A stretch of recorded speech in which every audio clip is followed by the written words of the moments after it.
Topic है electric potential. इससे पहले हम इलेक्ट्रिक चार्जेस और इलेक्ट्रिक करंट के बारे में बहुत ही अच्छे से डिस्कस करके आए हैं और हमने उसके कुछ इंपॉर्टेंट क्वेश्चंस भी क्या कर दिए थे, डिस्कस कर लिए थे।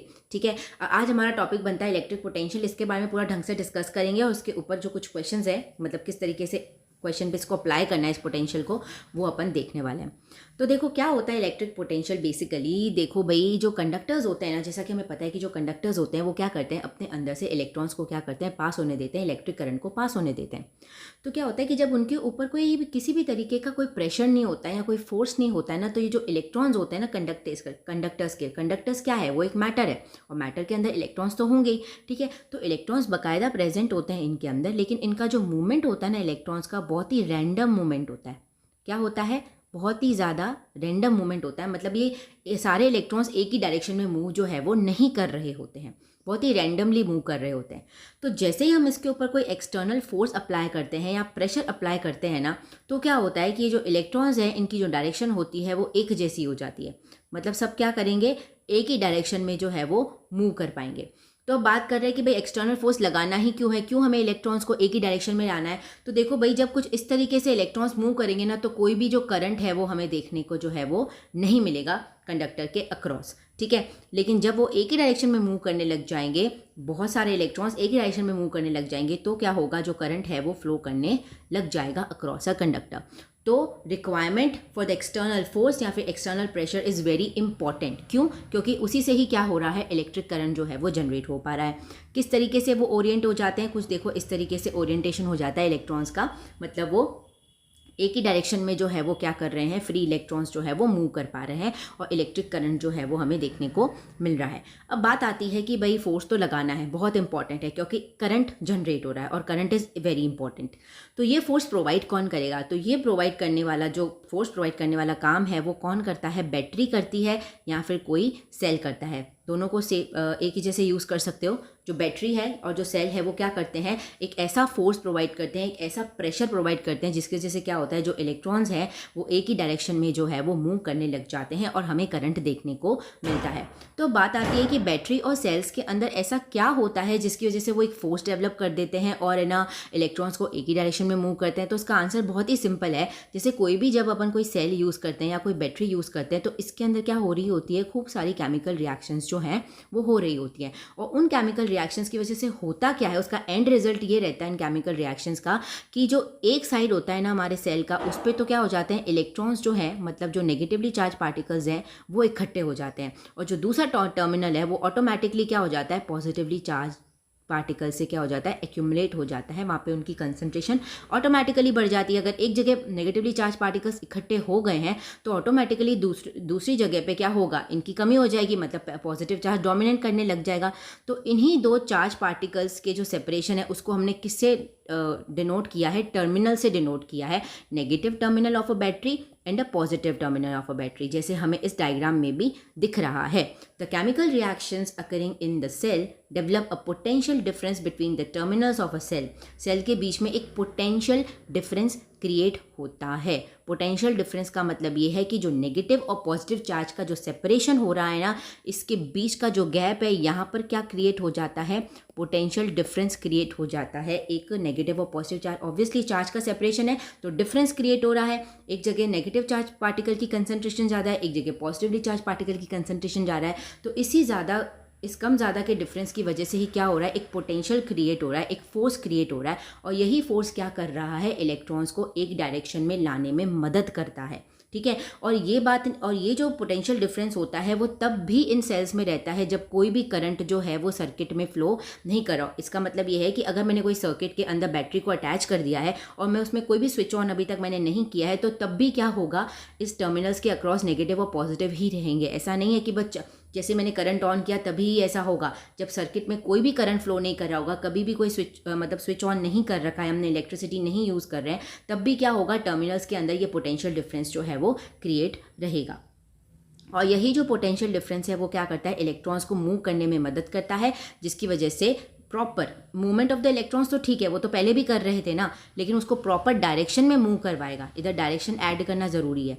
ठीक है, प्रॉपर डायरेक्शन में मूव कराएगा, जिसकी वजह से क्या होगा, इलेक्ट्रिक करंट जो है सर्किट में हमें देखने को मिल जाएगा। करेक्ट। अब अपन बात करते हैं इसके फॉर्मूलाज की, भाई मतलब पोटेंशियल डिफरेंस का फॉर्मूला किस तरीके से बनाया इन्होंने एक्सप्लेनेशन के बाद। तो देखो पोटेंशियल डिफरेंस जो है वो किस तरीके से डिफाइन होता है, it is defined as a work done to move a unit charge from one point to another point. Obviously unit charge क्या था, हमारा इलेक्ट्रॉन, हमने क्या करा, उसको एक जगह से दूसरी जगह पर लेकर गए। और हमें पता है कि वर्क डन कब होता है, जब कोई फोर्स अप्लाई हो रहा होता है। Work done is equal to क्या होता है, 9th स्टैंडर्ड में पढ़ा था, फोर्स इंटू डिस्प्लेसमेंट होता है। फोर्स लग रहा होता है और डिस्प्लेसमेंट हो रहा होता है। डिस्प्लेसमेंट मतलब एक जगह से दूसरी जगह अगर कोई चीज़ जा रही है और उसके ऊपर फोर्स लग रहा है तो डेफिनेटली वो वर्क डन तो करेगी। ठीक है, तो यहाँ पर भी कुछ ऐसा ही हुआ है। यहाँ पे फोर्स किसने अप्लाई किया, बैटरी ने अप्लाई किया, मतलब फोर्स तो लग रहा है। और डिस्प्लेसमेंट किसका हुआ, चार्ज पार्टिकल्स का हुआ। फोर्स भी चार्ज पार्टिकल पे लग रहा था, डिस्प्लेसमेंट भी उसी का ही हुआ है, तो वर्क डन तो डेफिनेटली हुआ होगा। तो जो वर्क डन होता है एक चार्ज पार्टिकल को मूव करने में from one point to the another is called the potential difference. Potential difference basically क्या हुआ, एक काम ही हुआ, एक फोर्स ही हुआ जिसने क्या करा, यूनिट चार्ज पार्टिकल को एक जगह से दूसरी जगह लाकर रख दिया है। तो जो पोटेंशियल डिफरेंस होता है उसको अपन V से डिनोट करते हैं। जैसे अपन को अगर क्वेश्चन में दे दिया जाएगा तो 6 वोल्ट 7 वोल्ट अगर दिएंगे तो हमको स्ट्राइक करना चाहिए कि बेसिकली ये क्या दिया हुआ है, ये हमें पोटेंशियल डिफरेंस दे रखा है। ठीक है, क्योंकि इसको इसी से ही रिप्रेजेंट किया जाता है। तो जो पोटेंशियल डिफरेंस होता है that is V is equals to work done upon charge, मतलब कितना काम किया एक यूनिट चार्ज पार्टिकल को एक पॉइंट से दूसरे पॉइंट में ले जाने के लिए। ठीक है, ऐसा यूनिट जो होती है मतलब इलेक्ट्रिक पोटेंशियल का, जैसे मैंने बताया इसको वोल्ट से मेजर किया जाता है, इसकी जो यूनिट होती है वो वोल्ट होती है। अब नेक्स्ट बात आ जाती है कि 1 वोल्ट क्या होता है, व्हाट इज़ 1 वोल्ट। 1 मार्क्स में 2 मार्क्स में इसकी डेफिनेशन आती है, तो कैसे लिखेंगे, जब कभी भी पहले अपन इसका फॉर्मूला लिखते हैं। V इज इक्वल्स टू क्या होता है, W अपॉन Q होता है। V is equals to W upon Q होता है। जब 1 जूल का काम हो रखा होता है ना, मतलब जब एक चार्ज पार्टिकल को 1 कूलम चार्ज पार्टिकल को मूव करने के लिए जब 1 जूल वर्क डन किया जाता है, तब अपन कहते हैं कि जो पोटेंशियल डिफरेंस क्रिएट हुआ है वो कितना हुआ है, 1 वोल्ट का हुआ है। चार्ज कितना मूव करवा रही हूँ, 1 कूलम का चार्ज मूव करवा रही हूँ, और वर्क डन कितना हो रहा है उसको मूव करवाने में, 1 जूल का हो रहा है। तब अपन क्या कहेंगे कि जो वोल्टेज अप्लाइड है across the battery is 1 volt. जो बैटरी है वो कितना पोटेंशियल डिफरेंस क्रिएट कर रही है, 1 वोल्ट का पोटेंशियल अप्लाई कर रही है। When 1 joule of work is done to move 1 coulomb of charge from one point to another, then the voltage is called as 1 volt. 1 volt is equals to 1 joule upon 1 coulomb. मतलब अगर हमें questions के अंदर joule पर कुलाम भी लिखा हुआ आता है, जैसे कि अपन को लिखा हुआ है लेटर सपोज एक बैटरी है जिसका जो वोल्टेज है वो कुछ इस तरीके से दे रखा है 6 जूल पर कुलाम। तो बेसिकली ये क्या दिया हुआ है, 6 वोल्ट ही तो दिया हुआ है। मैं जूल पर कुलाम बोलूँ या फिर मैं वोल्ट बोलूँ, एक ही बात है। 6 जूल पर कुलम बोलूँ या वोल्ट बोलूँ, ये एक ही बात है। कभी कभी क्या होता है कि हम यूनिट से भी पहचान सकते हैं, ये हमारी यूनिट्स हैं। ओके, तो हम यूनिट से भी पहचान सकते हैं कि एक्चुअली हमें क्वेश्चन में दे क्या रखा है, इसलिए ये बताया जा रहा है। ओके, नेक्स्ट आ जाता है वोल्ट मीटर। क्या होता है भाई, जैसे कि करंट को मेजर करने के लिए अपन ने अमीटर यूज़ किया था, तो उसी तरीके से अगर हमारे सर्किट के अंदर पोटेंशियल डिफरेंस क्रिएट हो रहा है तो उसको कौन मेजर करेगा, उसको एक इंस्ट्रूमेंट मेजर करेगा जिसका नाम है वोल्ट मीटर।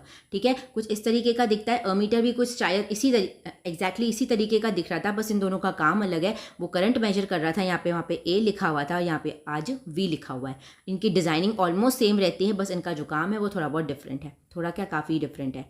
अगर सर्किट के अंदर अगर अपन नॉर्मली जो बुक्स के अंदर देखते हैं कि भाई किस तरीके से वोल्ट मीटर जो है हमें पता पड़ेगा लगा हुआ है कि नहीं लगा हुआ है, तो या तो इस तरीके से बता दिया जाएगा या तो इसका एक सिंबल होता है। कैसे, V के ऊपर एक सर्कल कर दो, V के ऊपर एक सर्कल कर दो। अमीटर कैसे दिखा रहा था, A के ऊपर एक सर्कल कर दिया, फिर अपन ने क्या कर दिया था, इसको टर्मिनल्स के अक्रॉस जो है वो ज्वाइन कर दिया था। वोल्ट मीटर को भी कुछ इस तरीके से अपन लिख सकते हैं।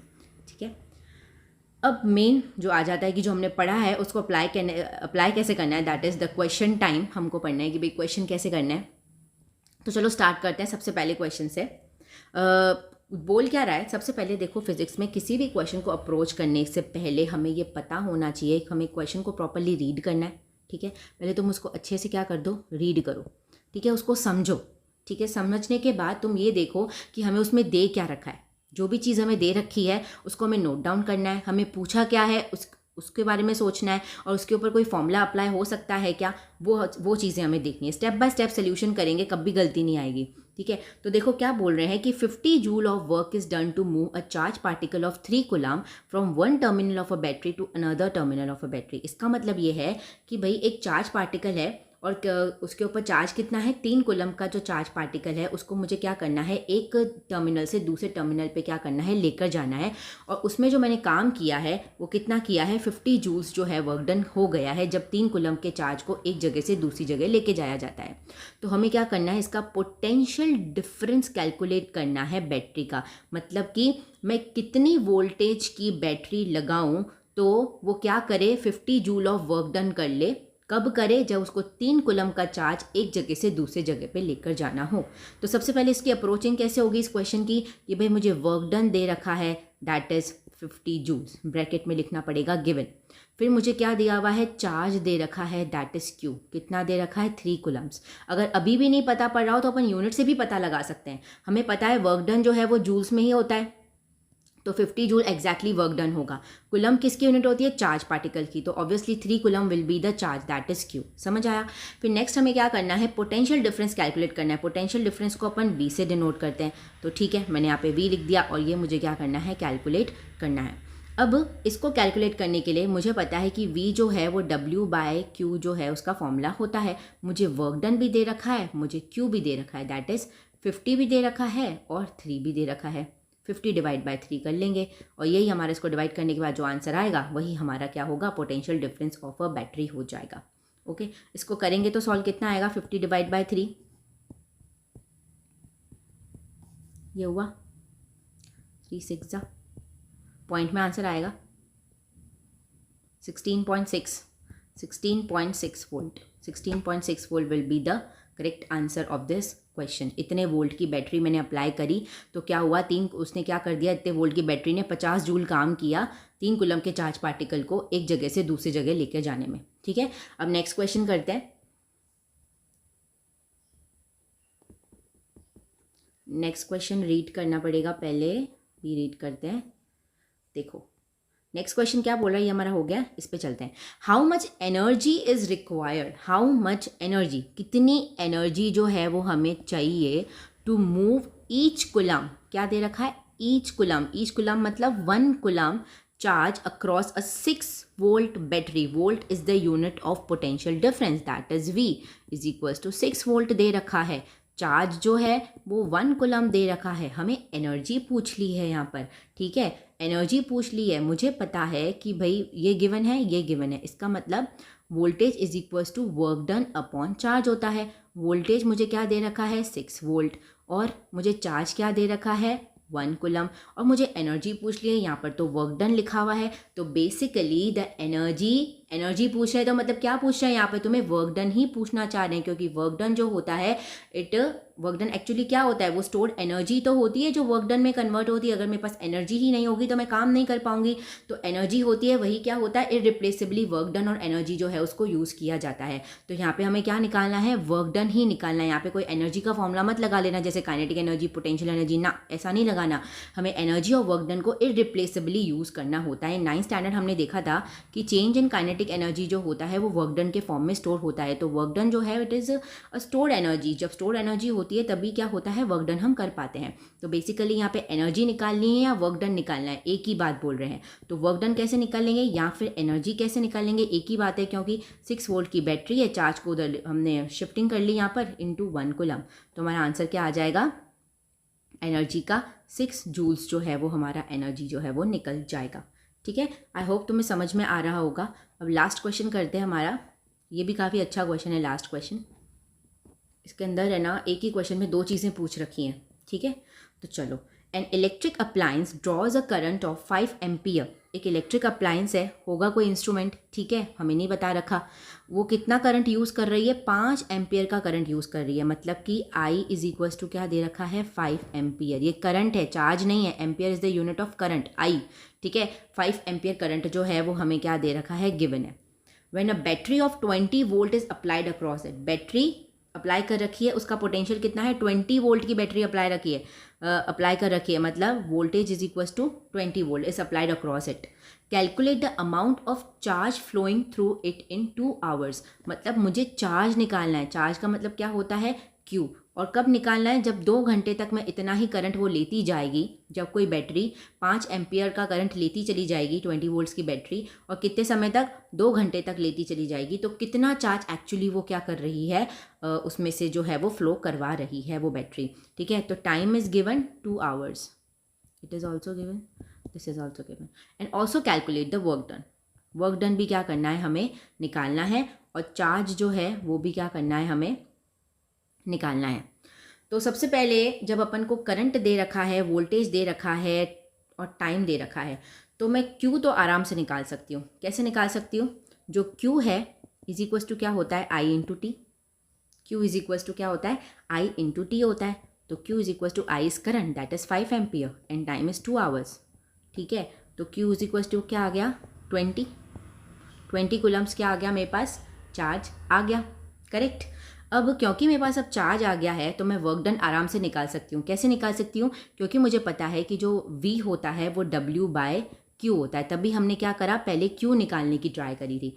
जो V होता है W बाय Q होता है। V मुझे दे रखा है 20 वोल्टेज, ठीक है। वर्क डन जो है मुझे निकालना है, और चार्ज जो है अभी तुमने निकाला 20 कूलम्स निकाला। तो इससे हमारा वर्क डन क्या निकल के आ जाएगा, 20 इंटू 20 दैट इज़ 400 जूल्स। जो वर्क डन है वो कितना आएगा, 400 जूल्स जो है वो निकल के आ गया होगा। आई होप आपको ये पूरा वीडियो समझ में आ गया होगा, और हमने जो क्वेश्चंस डिस्कस करे वो भी